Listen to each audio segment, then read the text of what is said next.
morning. A very good morning to you, back in the studio in London, and once again, welcome to Star Radio UK, your finest African and Caribbean radio station in London, the 23rd of July 2021. Thank God it's Friday, and it's good to be back again to report some of these upcoming events back in Nigeria. Okay, how are you doing? Any family? Well, from the window view, it's quite sunny. The family is fine. Once again, it's been a long week. As you can tell, with so many development and so many things happening simultaneously back home in Nigeria. But one thing is, like you always can be reliable that Star Radio UK will be here to give you some of those latest updates and development from across the length and breadth of Nigeria, and some of those events developing as well with Nigerians outside the country, and especially those that believe as well that it is time that Nigeria must also respect the rules of the game, especially those that believe that disintegration of Nigeria is no longer something that can be negotiated among those that are Nigerians but believe that either Biafra or Udua. Well, listeners, Mr. Olayomi Koiki for you is going to bring you more on those updates. So wherever you are, just stay with us. Now, first of all, let's go to the pressing issue. The news that have made the most headlines so far. I'll try to touch on that one first, and then we can go on. Now, it says Igboho'S aid reveals two factors that will end in victory at Benin court. And they mentioned the only name there, like the media aid to the embassy Yoruba political dictator has expressed certainty of his victory at the court. They appeal in Benin. We know information coming through saying that Sunday Igboho'S wife has been released. How true is that? And is it going to be released? What hope do you have of his release? But before then, Anthony Adeleke, good morning to you there as well. Okay, over to you, Yomi. Yes, the week has been a very long one, especially for the fans and the friends and family of the political activists that have been working tirelessly, for the movement, not just for the Yoruba movement. We've got to remember, just like one of our leaders, which I might be playing a bit of that, during the course of this program, was saying that the reason why Chief Sunday Igboho decided that if the government was not doing enough with the killings of the Yorubas within the southwest, he has not asked people like Dangote to leave the southwest. He has not asked other law-abiding Fulanis living in the southwest to have left southwest.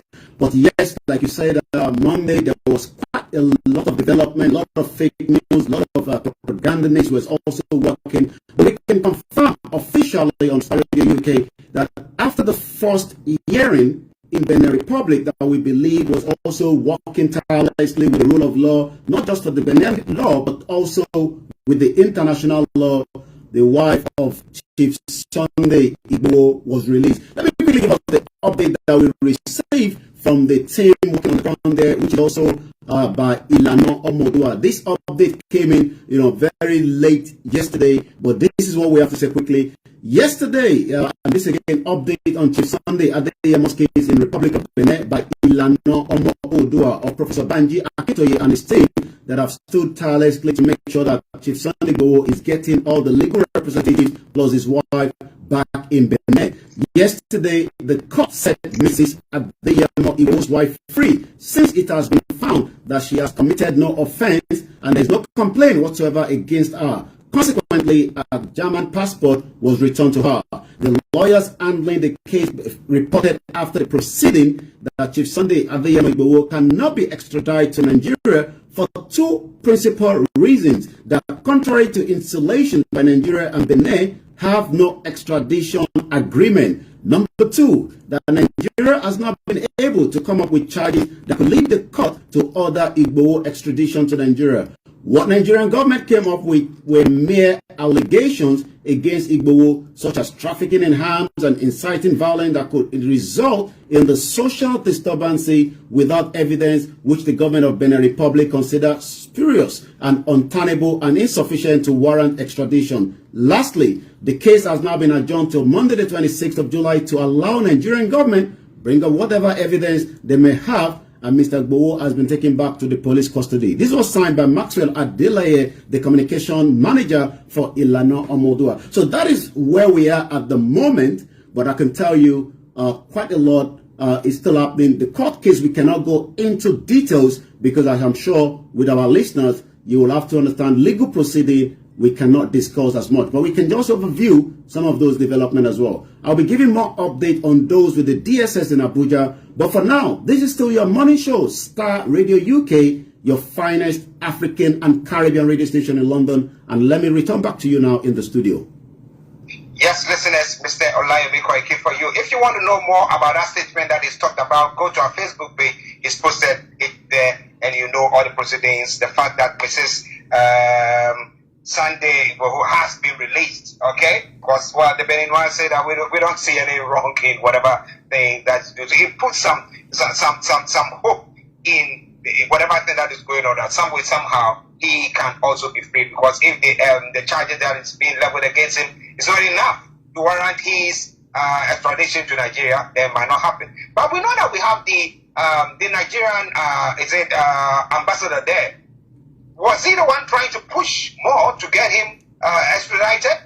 Well, it's not just the Nigerian government. Remember, this was a failed, chief of army staff that never did his best, to protect, the military that could have defeated, the first #1 terrorist organization in the world, which is Boko Haram. After 6 years of pressure from, NGOs, the Nigerians, and, probably maybe some international community, the government of the day decided to bring them out and bring in new ones. And unfortunately, the first one that came, died, through the crash that took place, and the new one has been representing him as well. But it was quite surprising to so many Nigerians that some of those past security chiefs were posted as ambassador to different part of the country, to different part of, other part of the world. And like you can mention, Buratai was posted to Benin Republic. A lot of people have been skeptical about that. Could it be because of the Yoruba self-determination, the Biafra, knowing that, Benin is one of the closest to Nigeria? Could it be a strategic position? So when you say, is the Buratai making effort in terms of, making sure that they can get the extradition back on behalf of the federal government, it would just not be him. It will definitely be the federal government that will be working, but he, as we know, will be representing Nigeria as the ambassador to Benin Republic. Okay, listen to Star Radio UK. More details we'll definitely bring your way when developments come in. But as Olayomi Koiki said, it is a case that is ongoing, therefore we cannot give you all those details. All right? All right then. Now, Prince Simon, good morning to you once again. And Idowu Olere, Amobi, he says, okay, thank you very much there as well. We hope you are doing very, very good. All right then. Now let's move on to some of the other stories. Over to you, Yomi. Let's listen quickly to what one of the leader of the Afenifere had to say in regard to this ongoing case of the extradition. The reason behind what has been happening. Let's take a bit of that, and then we'll go straight into some of the headlines. Exactly 11:31 from this side, and I said, I want to give money to those of you that have joined us to Start Radio UK. When you send the money home, remember to use SendWave. Remember the code SRS for Star, R for Radio. Also, we're live on Twitter, on YouTube, plus on all social media handles as well. Let's get rid of what Pa Ayo Adebanjo had to say yesterday.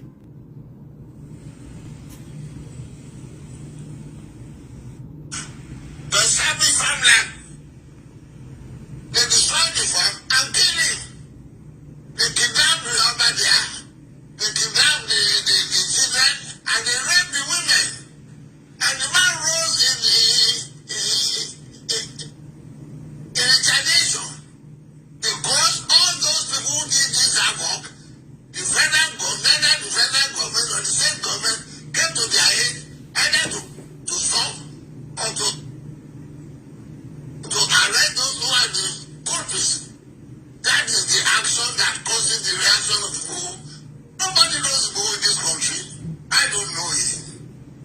until this incident came about. I wanted the reply of the government.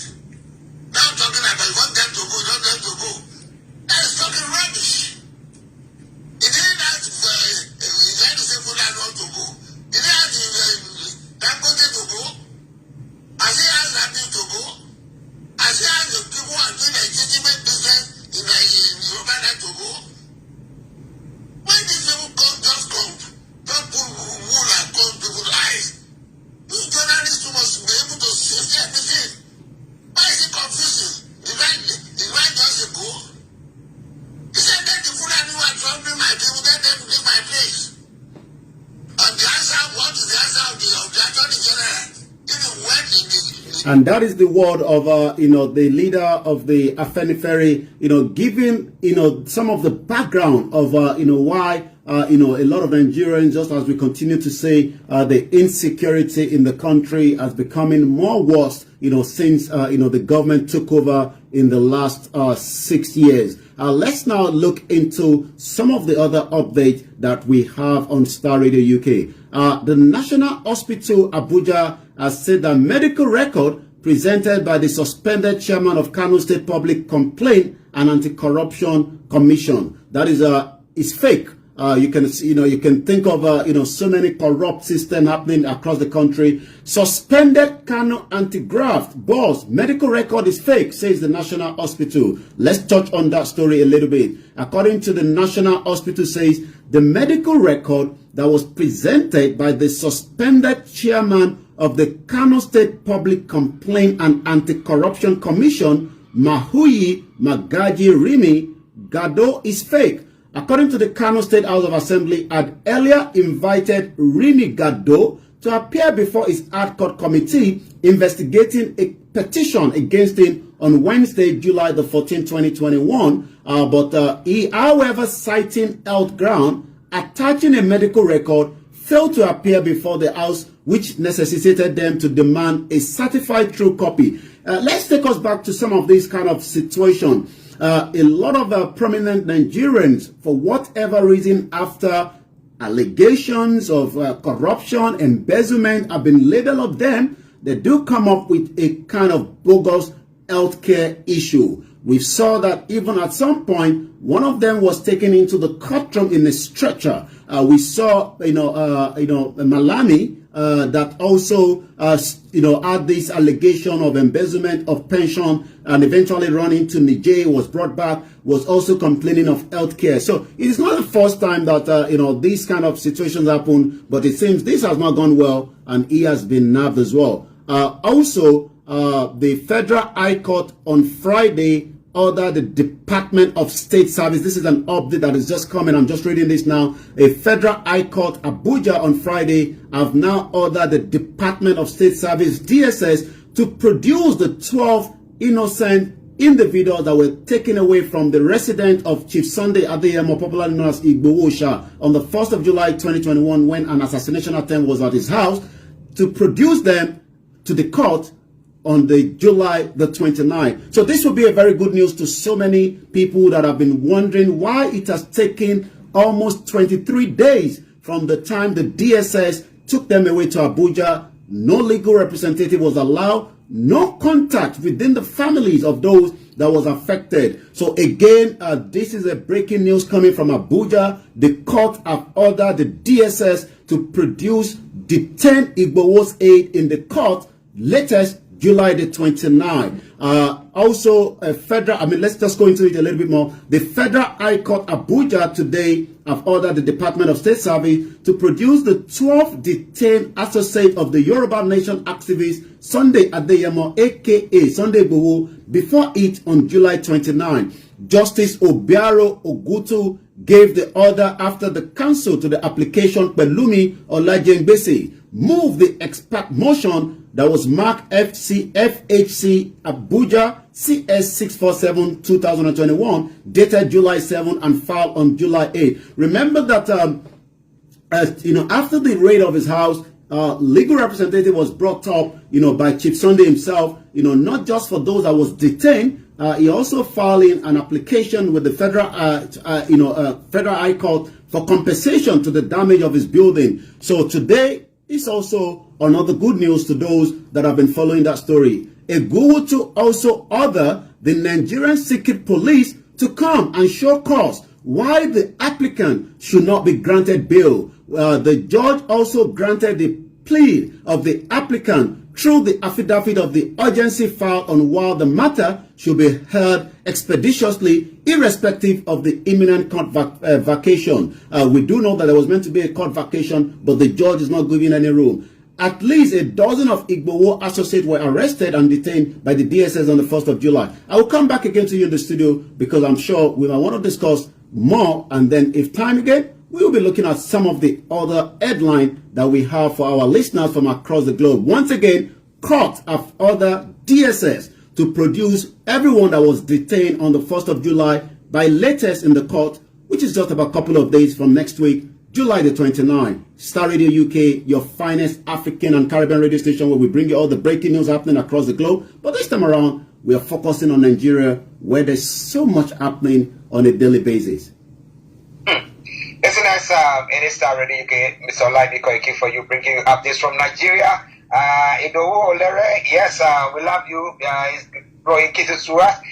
We say Thompson Ayokunle. I said, no going back, Yoruba Nation now. Okay, continue to keep your comments coming through. I will promise you we'll read them as well. Okay, now this latter story that you brought pertaining to the Federal High Court ruling that these detainees should be released or to be brought to court for their hearing.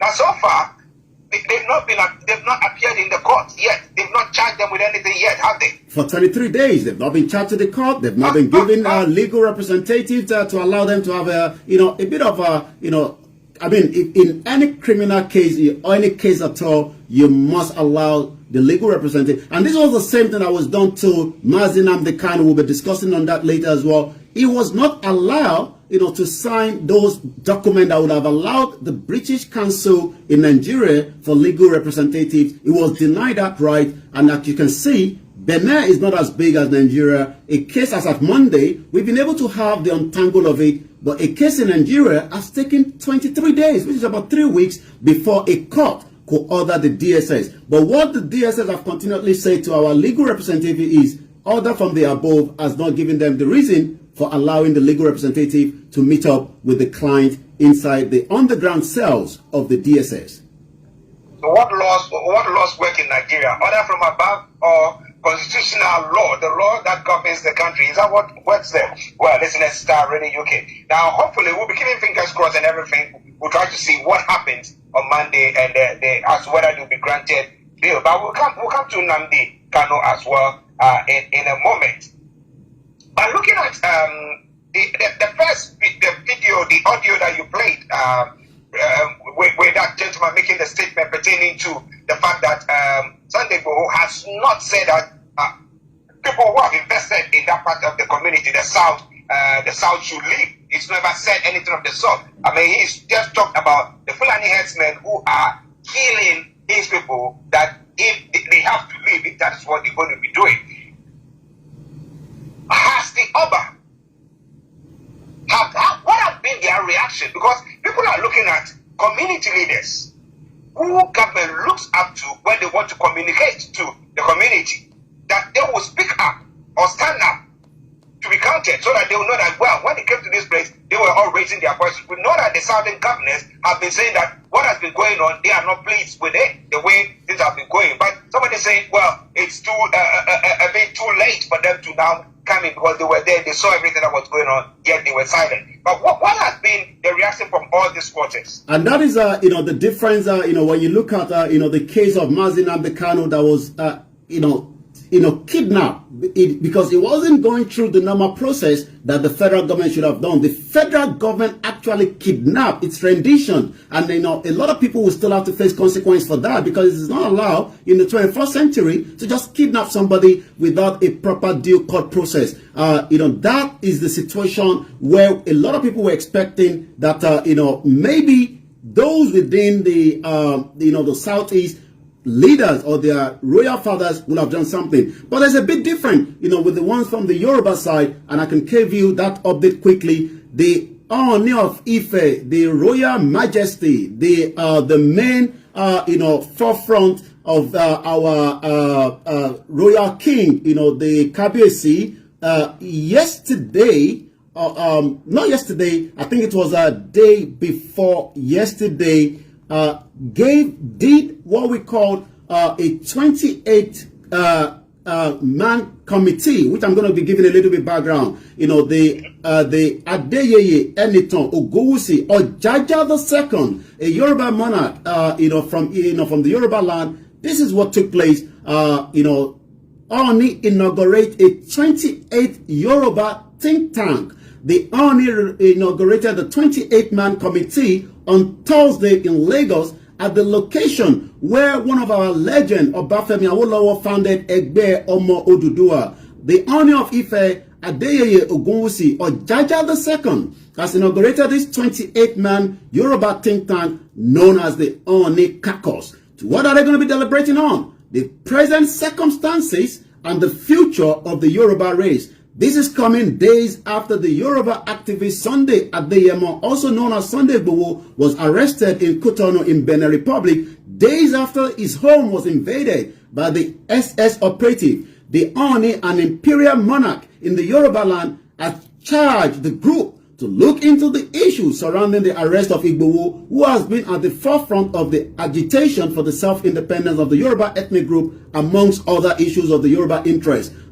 People that were brought together, the politicians, businessmen, and all sorts that were 28. They've had the first meeting, and they'll be reporting back as well, to the king. And I'm sure that also answer. I can also confirm that quite a lot of, Obas, whether the ones in Benin Republic, though some of them in Nigeria, also started to do a lot of videos and putting out press statement in support of their son. That is a lawyer man, not just lawyer. He hasn't committed any crime. And those support are flying in, not just from Nigeria, but also Benin Republic. Remember, there is about millions of Yorubas that are living in Benin Republic, and we have some of our royal fathers that are also present in Benin Republic. Okay, that's a good one there. But let's look at what do you think that this will whip up the enthusiasm of the those in the southeast, the IPOP area, to say that, oh, look at what the Yorubas are doing, and therefore we also have to up our game. Have they anybody in that particular area also made any statement of the sort? Well, not to my knowledge, but I can tell you one of the political or human rights activists known as Deji Adeyanju said something to what you've just talked about. I have been following some of the the development from those from the Southeast, or the Biafra as they might want to call themselves, to know what they are saying, but I was able to pick up the convener of the Concern Nigeria, Deji Adeyanju, has commended the Ooni of Ife, Oba Adeyeye Enitan Ogunwusi, for the step taken on the arrest of the Yoruba agitator Sunday Adeyemo, also known as Sunday Igboho. In a tweet, the activist maintained that self-determination was not a crime, and he was now also putting a blame on the Southeast reacting. Adeyanju said the Southeast leader, whom he accused of being afraid, should have be more ashamed for not putting that same mechanism, when, Mazi Nnamdi Kanu was not just taken as an extradited person, but was, rendition, was kidnapped from Kenya, and that is going to be a lot of case to look into as we continue to monitor what is happening as well. This is Star Radio UK. It is your finest African and Caribbean radio station in London. Follow us on all our social media, and it's 11:46. Let's come back again to you in the studio in London. Yes, listeners, Mr. Olaimi Koiki bringing you updates from Nigeria. Keep your comments coming through. Let me say thank you very much to every one of you who are always on the Facebook, the numerous of you on the various platforms, sharing and joining us as well. We thank you so much for your support in that cause. Okay, now let's go to some other stories making the rounds. There was a story that this morning I came by that former Bayelsa State Governor Chief Syria K. Dixon has warned that the chains of injustices meted out to oil-producing communities in Nigeria in the recently passed Petroleum Industry Bill, the PIB, may spark up fresh violence in the Niger Delta area. And somebody would say that was exactly what put Nnamdi Kanu to start acting, but he said that his people were not being treated fairly. What has been the reactions from this statement that is made and from is it the Senate passing this into law, that they're going to give them only 3% of whatever is being taken out of their area. Remember when we told our listeners some few weeks back regarding some of the press release in Lagos of the southern governors not pleased with the 3%, and they were demanding a 5%, even though the government has not responded back on that.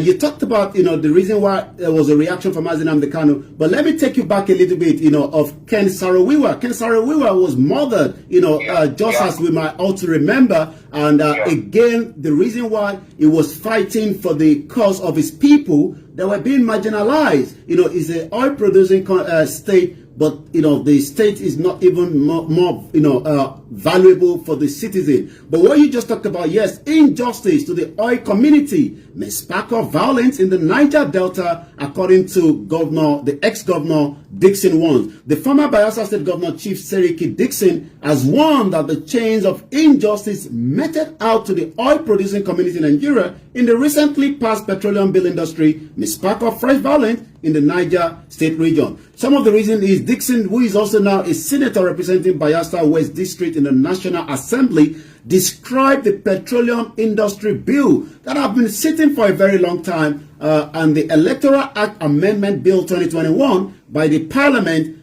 as offensive, insensitive to concerned Nigerians. Okay, we'll see what happens there. When things happen, at times somebody will say, don't blame the people because you are not trying to do what the people are actually crying about. It is Star Radio UK. Yomi, let's move on to some of the other stories, sir. Yes, sir. Let's touch on quickly because time is fast spent. It's Friday edition. And again, we say this is the weekend to stay tuned with Star Radio UK with so many line activities for you and your loved ones as well. Let's go straight. A 41-year-old man, Usman Amawa, has been apprehended by the Adamawa State Police Command for allegedly beating his 36-year-old wife to death, not because of anything, but 1,000 naira, that is less than about £1 pound 50 pence. That is why this 41-year-old man has killed, allegedly beating his 36-year-old wife to death. What a very sad situation there as well. The National Security Advisor, Major General Babagana Munguno, on Friday raised the alarm that some fraudsters are hell-bent on duping unsuspecting Nigerians through fake recruitment. We've seen that there's a lot happening in Nigeria all the time, but this is not the first one that fake recruitment does happen all the time. We saw one some few years back where people were told there would be job at the immigration. People died because the stampede at the stadium was uncontrollable, and there was a loss of life as well. There's a neglect in the maintenance from the side of the government and officials taking care of the mosque. Nobody will allow his house on which so much was spent to rot away like this. That is the Yobe Central Mosque in bad shape. The resident raised alarm, and we hope, the state governor there will look into that as quickly as possible. So one day we do not come here and report it must be collapsed somewhere in Yobe State. I'll take one more, then go straight into what is trending on Twitter. Then we can bring the headline, back to the studio, and then we can wrap it up. Also, however, from the circumstances surrounding the eventual passage of the new bill and reaction from cross-section of the public, the bill may be suffering from high dose of credibility. Again, this is some of the bills that were signed. The President Buhari do not sign the Electoral Bill 2021. According to what we have here, after torturous journey through the legislative mill with dazzling twists and turns, the Electoral Amendment Bill 2021 was eventually passed last week by two chambers of the National Assembly. The bill is the ultimate outcome of the several efforts at amending the Electoral Act 2010 and is expected to be introduced far-reaching reform in the country electoral system, to wit, providing for credible, free and fair elections whose result will be easily accepted by both winners and losers in only the poll. But traditionally, the core challenges faced by the electoral umpire in the country had ranged from man-made problems such as the faulty voter registration exercise, including fake voters' identity, unreliable voters register, ballot box being snatched during electoral exercise, vote intimidation, ballot box stuffing, breach of vote coalition exercise, these ills and others not mentioned would justify the need for amendment to existing electoral act, with the recent amendment being the fourth with an equal. So you can see that quite a lot of Nigerians are still not pleased with the new update of the electoral act as we speak. That takes us straight to what is trending on Twitter this morning. EFCC is trending as number 1. The Igbo is trending as number 2. And I'm sure let's just quickly look at why EFCC is trending this morning.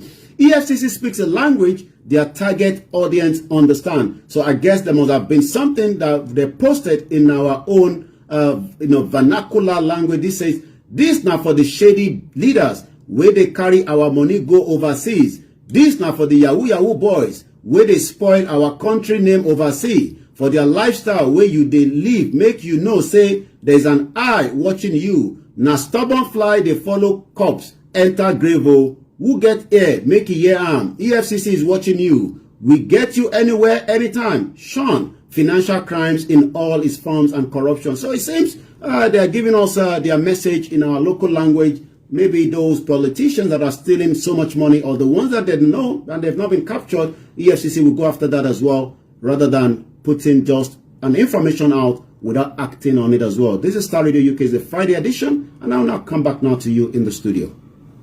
Yes, listeners, Mr. Olaimi Koiki, for you, we know we spend so much time. But a final one. Information has come through that the government, the federal government, has received the jet fighters that are going to use to fight the first. Well, yes, you're right. The Tucano actually arrived from US as expected, and we hope that it will be used properly to dismantle the Boko Haram, that is the #1 terrorist organization in the world, and those they call the bandit. But let us also remember that just this week, a military aircraft was taken down by the same. They call them, bandits, but we call them terrorists because they have the capability to take down what we call a military aircraft. So maybe this Tucano will be much guided and will not be taken down. Time will tell. Well, time will tell. Yami, before we go. Well, stay tuned with Star Radio UK. This is where we'll be giving you all the latest update. Do not go away because I'm actually still there to take you through the remaining part of the segment. And like I always say, Nigeria is really under pressure, and that under pressure will determine whether the 1984 song, Andrew, Do Not Check Out, a lot of people wants to check out of Nigeria, but time will tell. Okay, thank you very, very much, Mr. Olayomi Koiki, for that wonderful update. I was trying to see whether I can get that, so Andrew, don't check out.